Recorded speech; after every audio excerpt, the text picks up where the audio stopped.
Alright everybody, it's Woven Force here. I haven't posted in a while. I posted a couple shorts on my mowing stuff and yard work yesterday. You guys seem to enjoy those, so thank you for the support and liking and doing all that stuff. I was out here and there was one animal that I wanted to do on this channel that I never got to do because we just, I guess, never had them in our yard.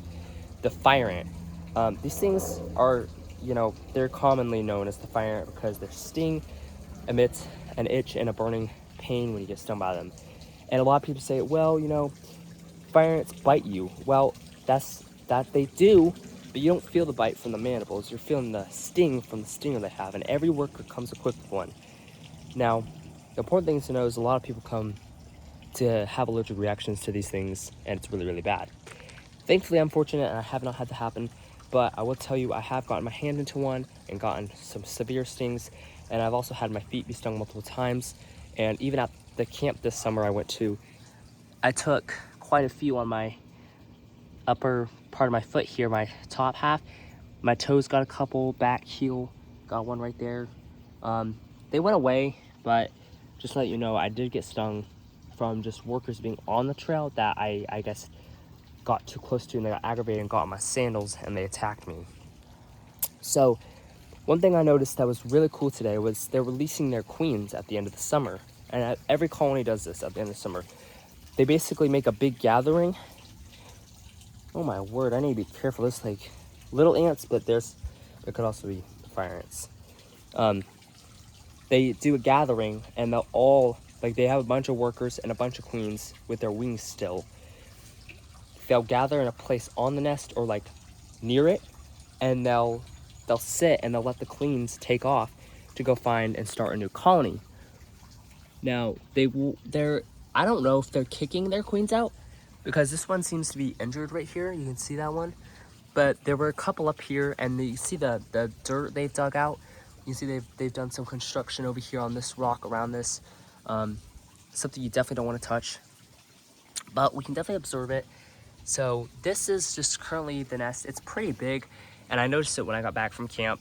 So I'll have to let Paul know, but this thing is going to be pretty much unkillable, because even if we put the powder, they're just going to move and it's going to spread it and actually make it worse than it is right now. So it's better just to leave it in here where no one walks, and just be aware of the ones that are making the trails and being out on the sidewalk, because those ones will attack, but it's harder for them too. So yeah, there's a lot of workers, and then they've also started expanding right down here. You can see some dirt from the expansion. So they're coming this way with their nest.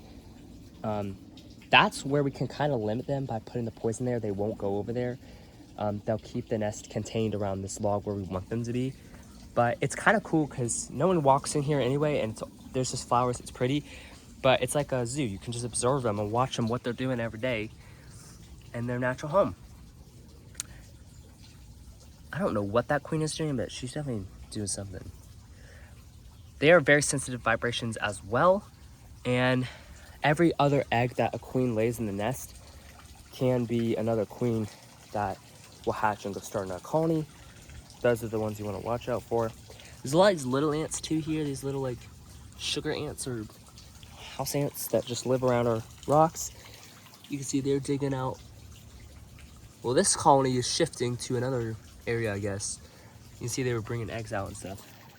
But I just thought it was really cool to show you guys what's been going on with my pond and stuff.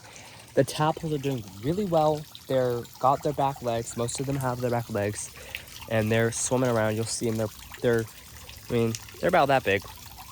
They're pretty good. Yeah. So they're happy in their home. There's still some small ones. They're still, doing their thing.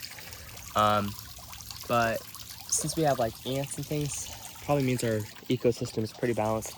I cleaned the fountain the other day, so it's running good, and their fresh rainwater was just inputted from the rain we got yesterday night.